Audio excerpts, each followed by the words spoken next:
This is Democracy, a podcast that explores the interracial, intergenerational, and intersectional unheard voices living in the world's most influential democracy.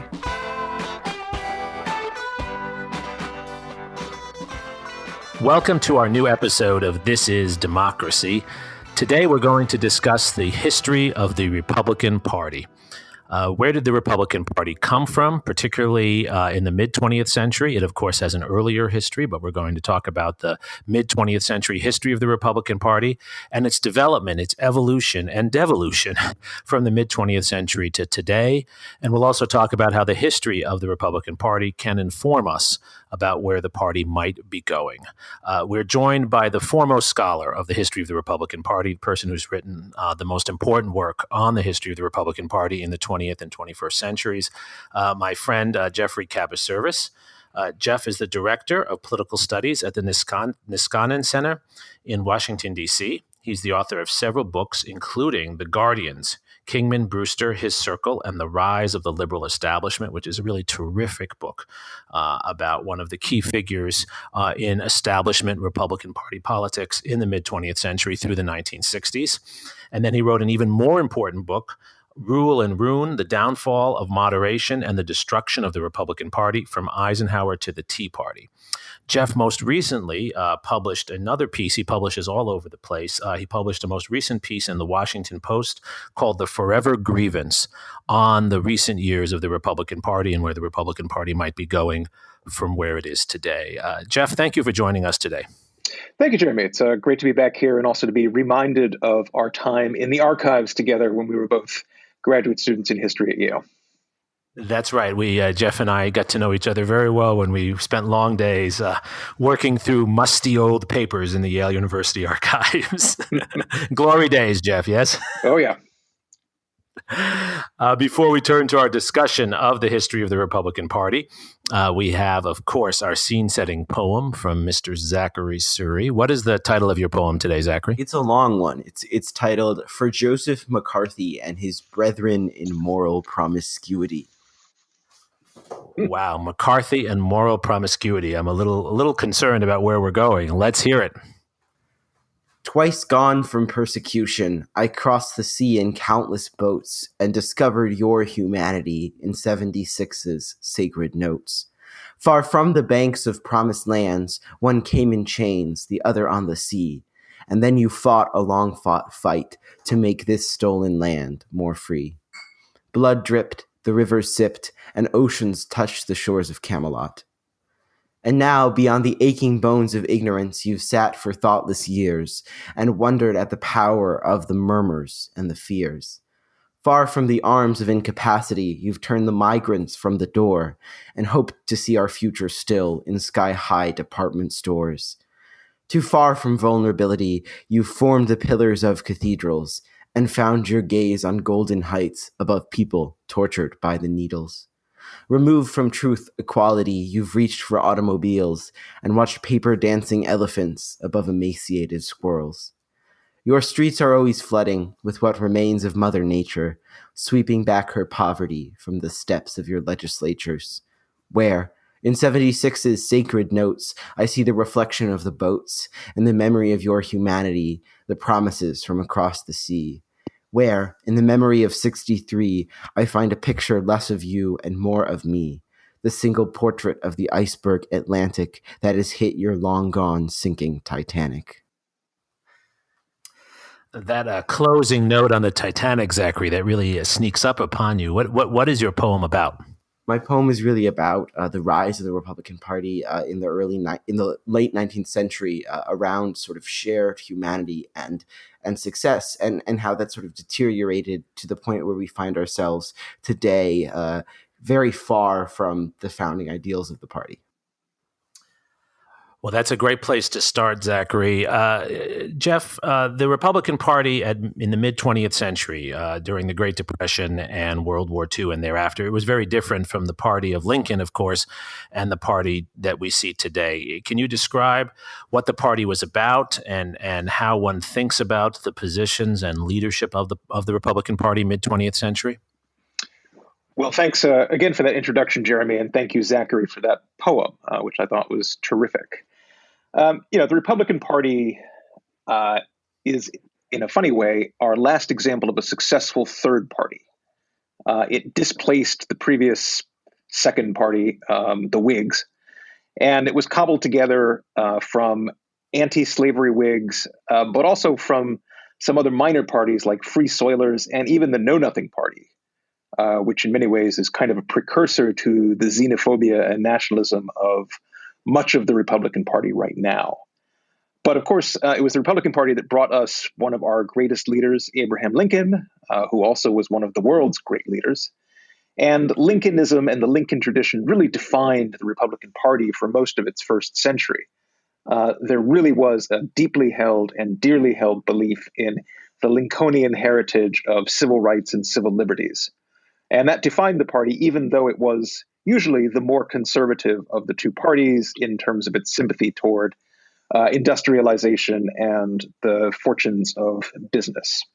By the time you get to the mid-20th century, the Republican Party is really a coalition of four major groups. The smallest of them actually are the conservatives, or people who we think of as conservatives now, people who would be both culturally and socially and economically on the right, and also seeing themselves as united in a kind of movement against not just the Democrats, but also the other factions of their own party. The faction that I wrote the most about in my book, Rule and Ruin, was the moderates and the progressives. It seems almost something out of science fiction to say that the Republican Party would have had a progressive faction, but the reality is that it did. And in fact, a lot of the people who came from the big cities, places like New York, such as, for example, New York City's mayor, John Lindsay, who also was a member of Congress before that. These people were motivated primarily by their belief in the civil rights struggle, but also in what they saw as the party's heritage of bringing greater equality to all Americans, and the kind of unfolding of that democratic promise inherent in the founding that Zachary referred to so eloquently in his poem. The biggest faction in the party, though, was, what at the time were thought of as just as rank and file Republicans, mostly from the Midwest, mostly followers of Senator Robert Taft. And they believed mostly in small business and a lot of the sort of traditional pieties of American conservatism. But even there was a very strong sense of that Lincoln heritage and a very strong connection to the old civil rights struggle and the Civil War before that. And in fact, there were a lot of Republican Congress people from Ohio who were pretty much down the line in terms of what we think of as conservative, but the Freedom Trail and the Underground Railroad went right through their districts, and they were acutely conscious of that. And even people who did not have many or any African Americans in their district saw themselves as representing the Union that had brought peace to the country and reunited the country and freed the slaves. And some of what the Republican Party defined itself against in those days was the Democratic Party's roots in the Solid South, which was pro-Jim Crow and segregationist, and the urban ethnic machines, which were corrupt. And so the Republican Party really didn't see itself as a conservative party. It saw itself as the Republican Party, an American party, one with a long history and heritage, and there was no indication that it would ever become an ideological party, let alone that the small conservative faction would dictate the tone of the entire party. It's a really important point that you raised, Jeff. I often remind students that Jackie Robinson was a Republican, right? I mean, and it was very natural for someone like Jackie Robinson to think that way. Mm-hmm. When did that begin to change, though? When do we see the party that you're describing, the party of Lincoln and Theodore Roosevelt, and to some extent Herbert Hoover and other figures like a John Lindsay and a Nelson Rockefeller? When do we begin to see a split toward figures like Barry Goldwater and Ronald Reagan? And what does that split really mean within the party? Well, if you want to follow the split back beyond this mid-20th century period we're talking about, it was a fairly significant thing that Theodore Roosevelt led his followers to bolt from the Republican Party in 1912 and to form the Progressive Party. That was really a gateway for a lot of them to leave the Republican Party altogether and to bring their kind of urban middle-class progressivism into the Democratic Party.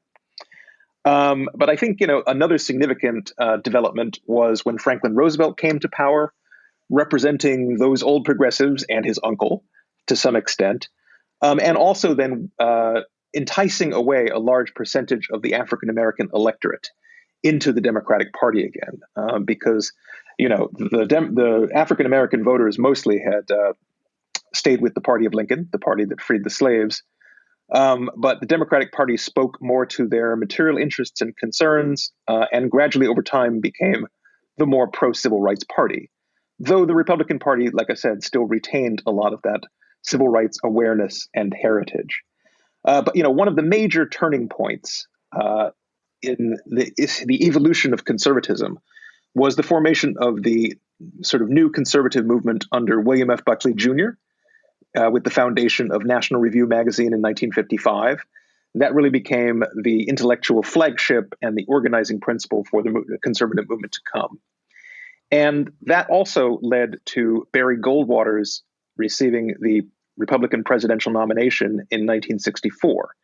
Barry Goldwater, the senator from Arizona, who was a deep libertarian conservative, and that libertarianism led him to vote against the 1964 Civil Rights Act, bucking the considerable majority of the rest of his party. And that led Barry Goldwater to win votes really only in the Deep South, where people had voted Dixiecrat in 1948 for Strom Thurmond's breakaway party.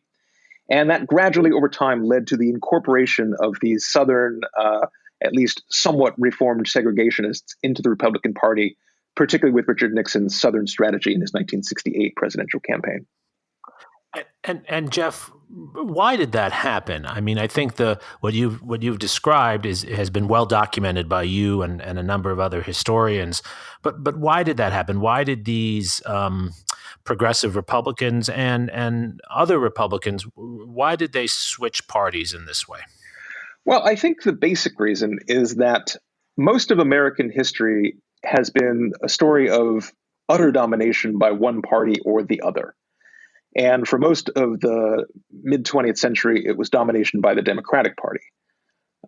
Democrats obviously took control of a supermajority in both houses of Congress with Franklin Roosevelt's election in 1932. And that really continued on with only a few breaks up until the Republicans finally took back the House and made Newt Gingrich the Speaker with the 1994 election. And so there was a real desperation for Republicans to break out of this permanent minority status. And over time, this made even moderates willing to consider some things that they otherwise might not have if the party had simply alternated power with the Democrats.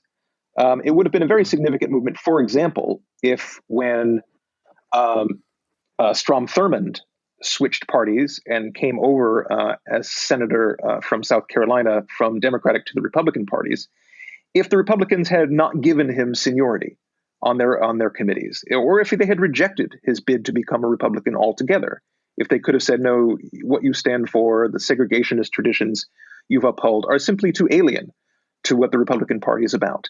But they didn't because they were grasping for political advantage. And another problem that Republicans had, if I may just add this one thing, is that particularly moderates among them had a really weak presence at the grassroots. Democrats had those urban, largely ethnic machines, which were a great way of getting people to register and participate in the political process. They also had the unions. The conservatives were really the only grassroots element out there organizing people on the ground. And the moderates didn't really have that. So that was another reason why the conservatives came to play a larger role in the party over time. One of the most interesting things that I think we've seen in recent decades is the switch from the Republicans envisioning themselves as the party of Lincoln to, in many ways, the party of Reagan. How significant was Reagan's election and his term in office?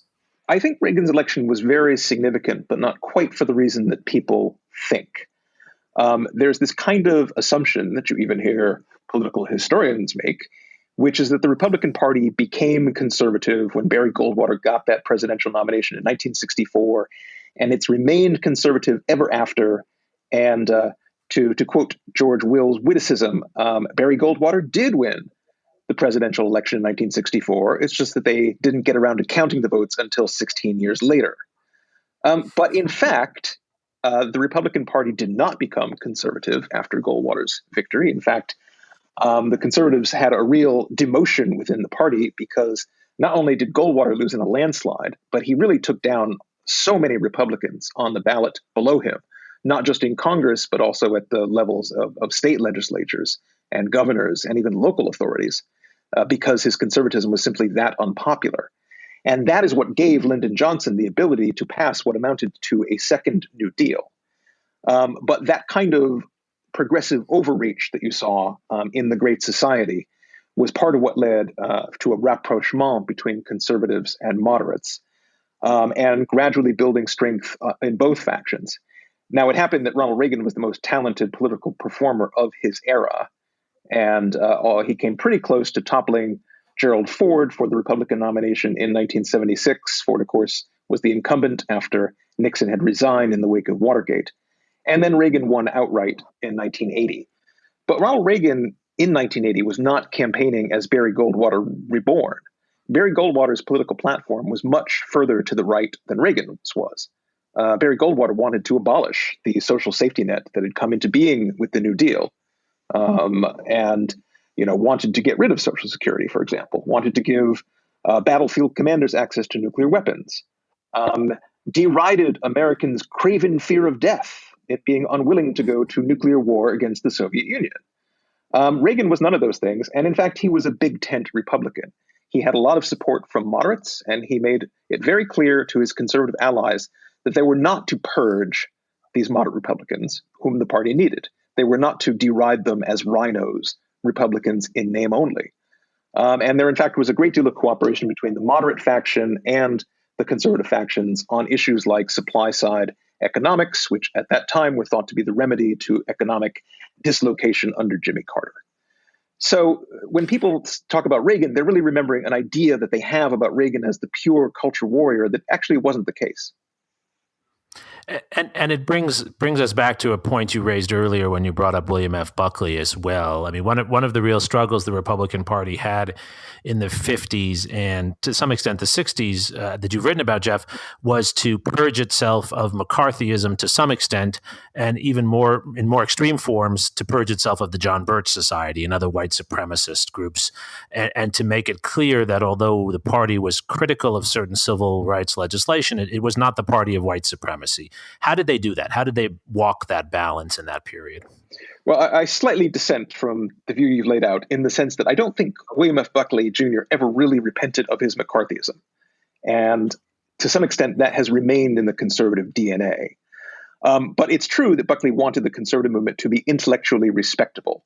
He actually wanted to build a Republican counter-establishment that would be just as prestigious and just as held in international esteem as the liberal establishment and institutions like the New York Times, let us say, or the mainstream big three television networks. And so Buckley knew that groups like the John Birch Society, with their bizarre, absurd conspiracy theorizing, made the Republican Party look pathological and ridiculous, as he put it. And so he marginalized those groups, at least partly for the conservative movement's own political interest, as well as, I think, what was a sincerely held belief that anti-Semitism was morally wrong. But on the other hand, Buckley was willing to tolerate a considerable degree of only barely reformed segregationists and other forms of racism within the conservative movement. Do you see that changing, becoming more pronounced with Ronald Reagan? I mean, there are different schools of thought on this. Some point to, of course, Reagan's use of dog whistles, the Neshoba speech in 1980 when he goes near the site of the murder of 3 civil rights workers and makes a case for states' rights. Others see Reagan, as you said, as a big tent figure, someone who was open to people from different backgrounds. How do we understand that moment in the evolution of the Republican Party? You know, it's an interesting question as to how Reagan thought of himself in racial terms. I think he felt that he believed in equal opportunity for all, but at the same time, I don't think he much concerned himself with the situation and the plight of minorities in this country, and particularly with African Americans. So to some extent, there was a kind of indifference toward racial issues that came to displace the older Lincolnian sense of the importance of civil rights, and particularly equal opportunities for African Americans.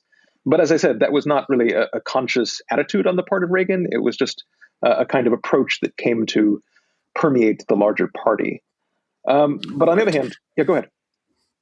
Oh, I was just, I mean, just following on those comments, Jeff, which are so insightful. Mm-hmm. I mean, really, to what extent can we see the party becoming, the Republican Party, more of a white civil rights backlash party from Nixon to Reagan forward, or is that unfair? This relates very closely to the discussions of how people feel about the Tea Party and the Trump movement. Is it simply racial resentment that was being catered to on the part of white voters in both of these movements? Or was it to some extent rooted in economic and other kinds of cultural grievance? And I've always come down with the answer being that it was some of both. If times are not hard, I do believe that the racism which is in people is simply less manifest. They're more willing to see others prosper, thinking that their gains are not coming at their own expense. But when demagogues such as Trump and others can really play on these racial grievances, then obviously they do come to the fore, particularly in harder times. That makes a lot of sense.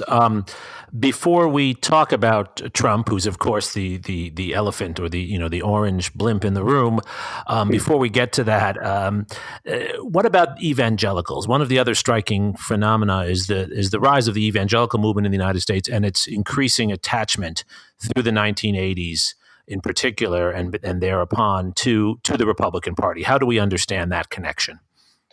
So, evangelicals really dropped out of American politics as a conscious and largely organized force after the Scopes monkey trial in the 1920s. And when they re-entered as a consciously organized force, it was actually on the side of Jimmy Carter in the 1976 election. Carter was a Southern Baptist. The evangelical movement was largely, though of course not entirely, Southern, and they really responded to Carter as one of their own. But they responded even more strongly to Ronald Reagan.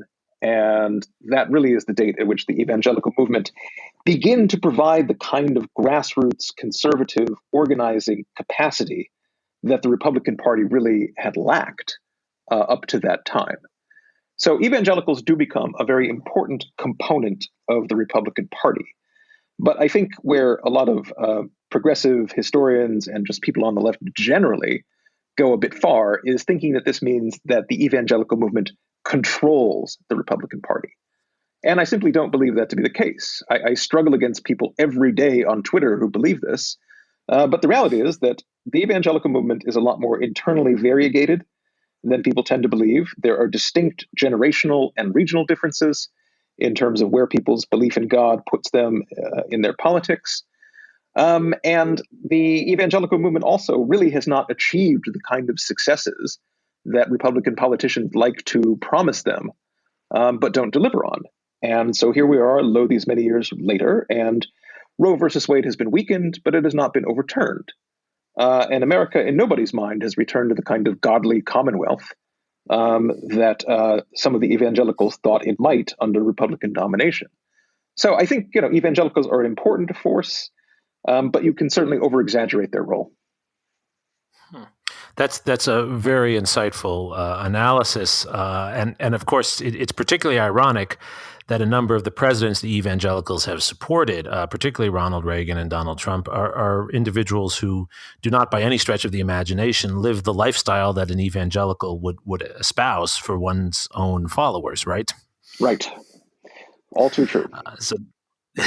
So how then do we explain the capture of the party, if that's the right word for it, and I think you've written about it that way, by Donald Trump? I mean, you've laid out, Jeff, a very sophisticated and detailed history of the Republican Party that emerges out of at least 3 or 4 traditions, a party that's gone through many changes over time with a serious intellectual core and a set of political aspirations. I mean, it sounds like a normal party, something that would be recognizable to people in other societies. How did it become so bizarre in the last 4 or 5 years?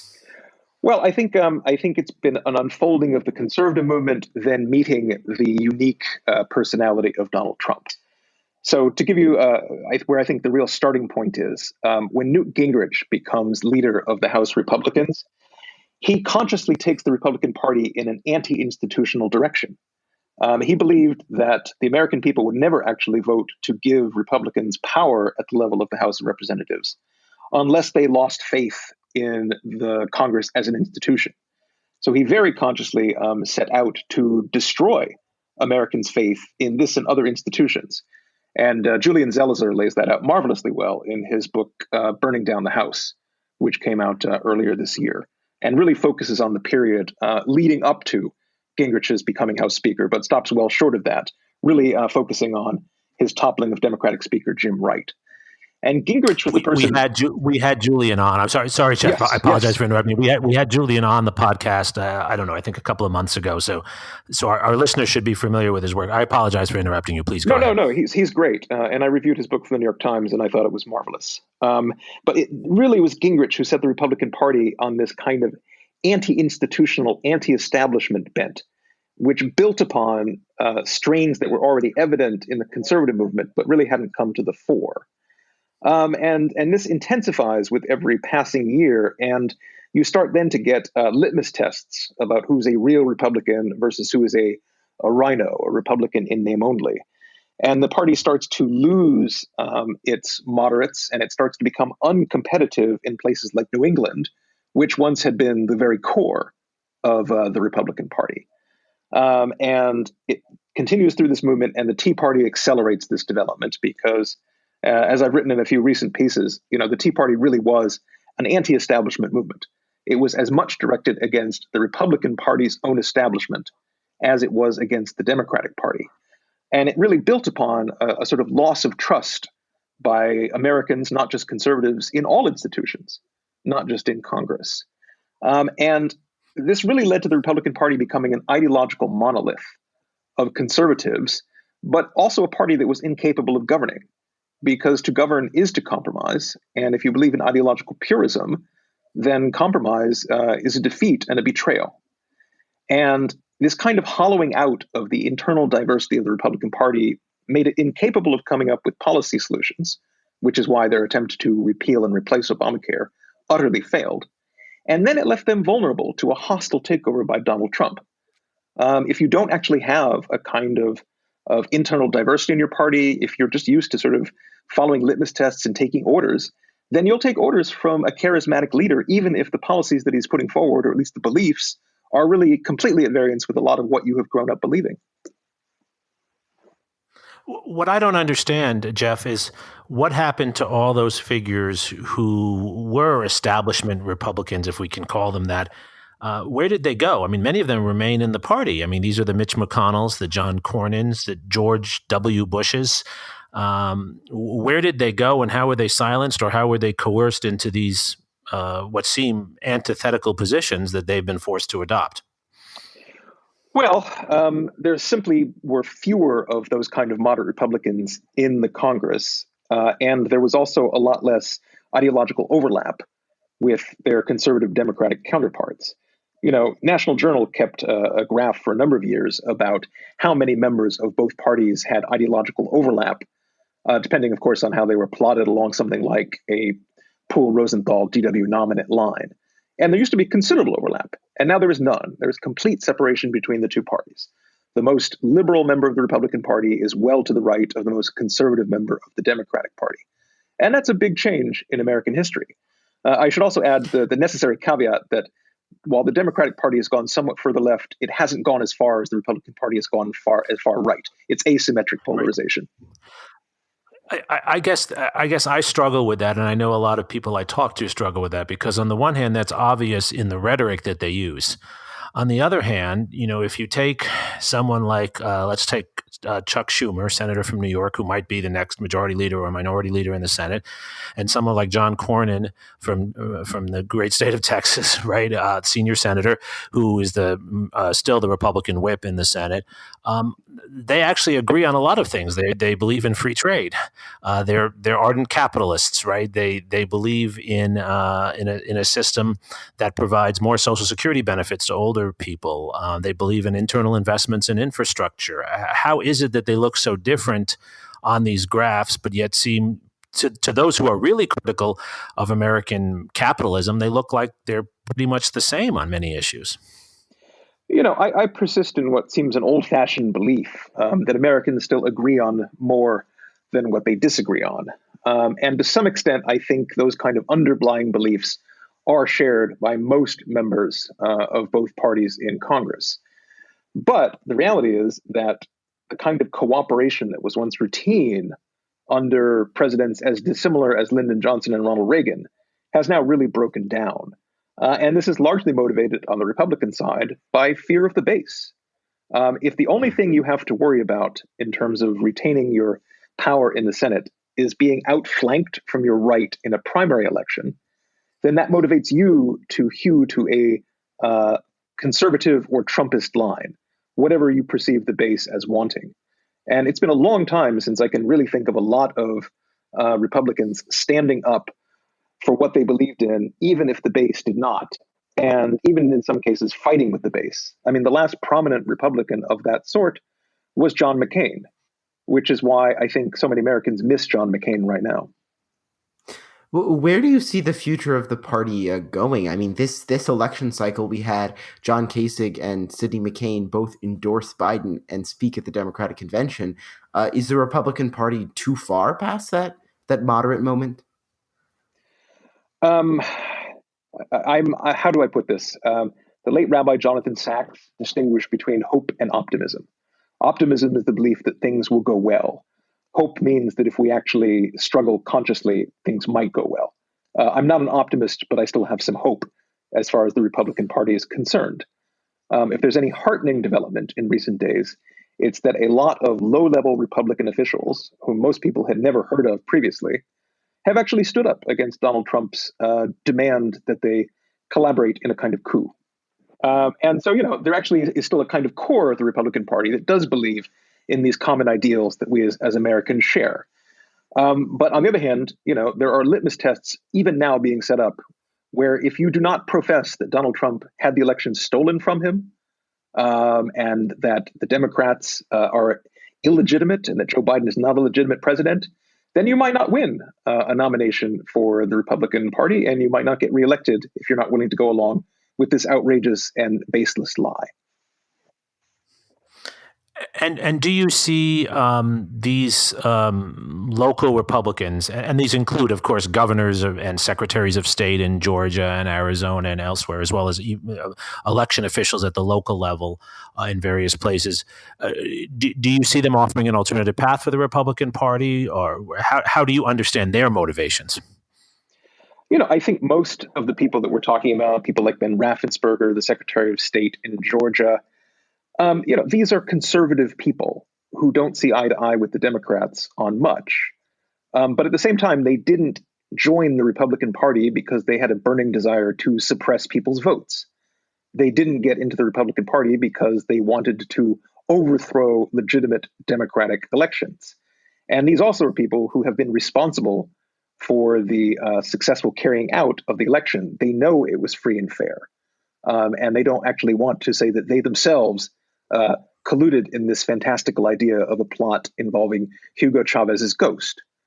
So for all of these reasons, they're willing to stand up. But, that's only partly because the Trumpian effort to overturn the election has been so inept and comical. A more successful, smarter, more nakedly authoritarian Republican leader might have better success with a similar effort in the future. Right. That's the scary part of it. It also seems to me that a lot of these local officials, they're in a situation where they have to actually choose. They can't stay silent. And what most Republicans have done, particularly in Congress, is they've just stayed silent. Right. It's what Elie Wiesel called the complicity of silence rather than the act of commission on behalf of illegal activities. Or so it seems to me. And it's really an astounding thing to think that the Washington Post asked all the Republican members of Congress whether they believed that Joe Biden had won the election and is the president-elect. 2 of them said, no, Biden lost, Trump won.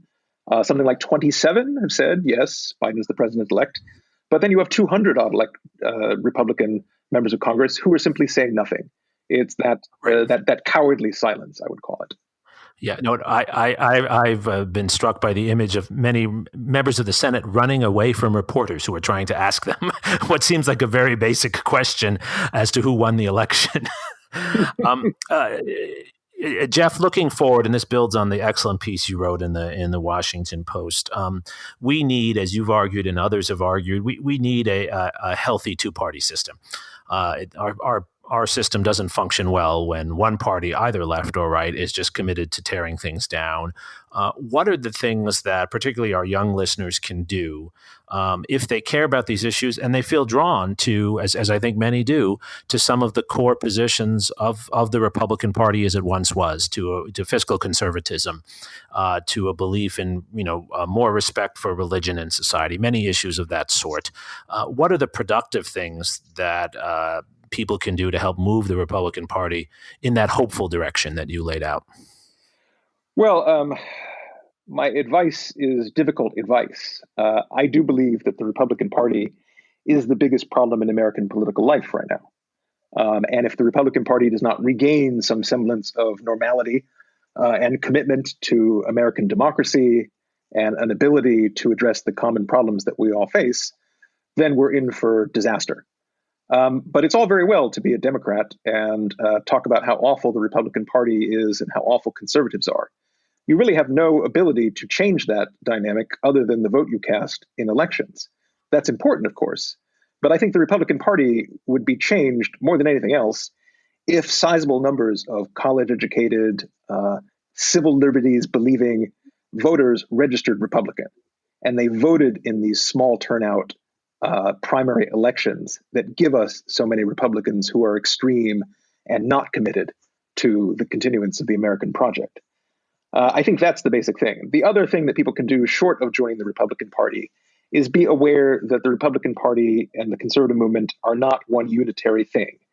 And if you can bring it, if you can find it within yourself, then don't simply believe that all Republicans are represented by the worst among them. There are, in fact, a lot of divergences of opinion even now, particularly the lower you go in terms of the level of government.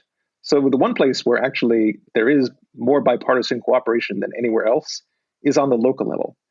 And I think if young people get involved in politics from the local level, they'll have a better appreciation of how politics can work when there actually is some degree of bipartisanship between the parties. That makes a lot of sense. My final question, Jeff, along those lines is why do you think that's a better strategy than forming a third party? Because that's another thing I often hear, right? Shouldn't we have a third party to replace the Republican Party? Why do you think the long march through the institutions will work better than creating a new set of institutions? Yeah, it'd be great if I thought a moderate third party could actually be a viable thing, but I don't. There is a political science law called Duverger's law, which dictates that in a first-past-the-post system, a third party basically cannot win. And I think it was the historian Richard Hofstadter who had an interesting comment about third parties. He said, they're like bees. They sting and then they die. They coalesce around some important issue that the other two parties aren't focusing on. They make a lot of impact, and eventually that position is incorporated into one of the other two major parties. But the third party is not the political beneficiary of that dynamic. So, if people want to get involved with moderate third party efforts, I guess I can't stop them. But the likely outcome of that is simply going to be to empower the most conservative elements in the Republican Party. I think it's actually far better to agitate for the ideas that you believe in within the two-party system, as imperfect as it is, and try to at least give some support to the people who are trying to revive somewhat more of a moderate position on the Republican side, and to listen to their proposals when they come up with them on subjects like climate change. There actually are Republican and conservative proposals on climate change, which are worth listening to and supporting. There are Republican proposals for restoring the Voting Rights Act that would be necessary, I think, to a better political future. So I guess it's a kind of open-mindedness I'm asking for where the Republican Party and even conservatism are concerned. Right. And this follows perfectly from the history you've documented better than anyone else, which shows that this is how the Republican Party changed it to where it is now. It was those working within the party who moved it in this direction. There's no reason to believe that there can't be an equal and opposite reaction pulling it out of where it is into another new direction. Yeah, one of the most high-profile political histories of recent years has been Rick Perlstein's. series of books about the conservative movement and the Republican Party. And in my mind, the best of them was the first volume called Before the Storm, which was about Barry Goldwater. And it really laid out the model for that kind of organizing and the way in which a relatively small number of committed people can actually have a big impact within a party. That's a very powerful message. Zachary, as a young political junkie who cares a lot about these issues, and I know I've heard you debating with your friends about the legitimacy or wisdom of a third party, what do you think? Has this history that Jeff has laid out so well give you a better sense of how your generation can help rebuild a viable and reasonable two-party system in our society? I think Jeff puts forward the best solution to within our current system. I do think there is something to be said for a restructuring of our legislature and our governmental system to be more in line with countries like Germany or New Zealand or even the United Kingdom.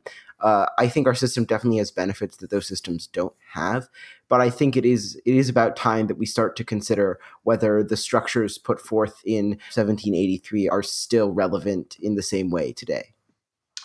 Right. That makes a lot of sense, whether we actually need more institutional reform in addition to party reform. And of course, we need some of both. Jeff, you've given us such a strong and firm foundation for understanding these issues. And I want to encourage all of our listeners to read your books and read your articles. We've listed your books on our website, and to follow you and what the Niskanen Center is doing. There's so much important work to be done in this area, and it's a case where history matters so much. That's the focus of our podcast each week, using history to better understand our world. And Richard Hofstadter comes up all the time, and so does your point, Jeff, about hope. Hope is something that is made from using our history to find reasons to build optimism. Optimism doesn't just happen. We have to pursue optimistic paths. And Jeff, you've given us so much to build on here. Thank you so much for joining us this week, Jeff. Thank you to both of you. I really enjoyed the conversation. And Zach, I hope you don't give up hope. We won't let him. Zachary, thank you for your hope, for your poetry, which I think helps to feed our hope. And most of all, thank you to our listeners for joining us on this episode of This Is Democracy.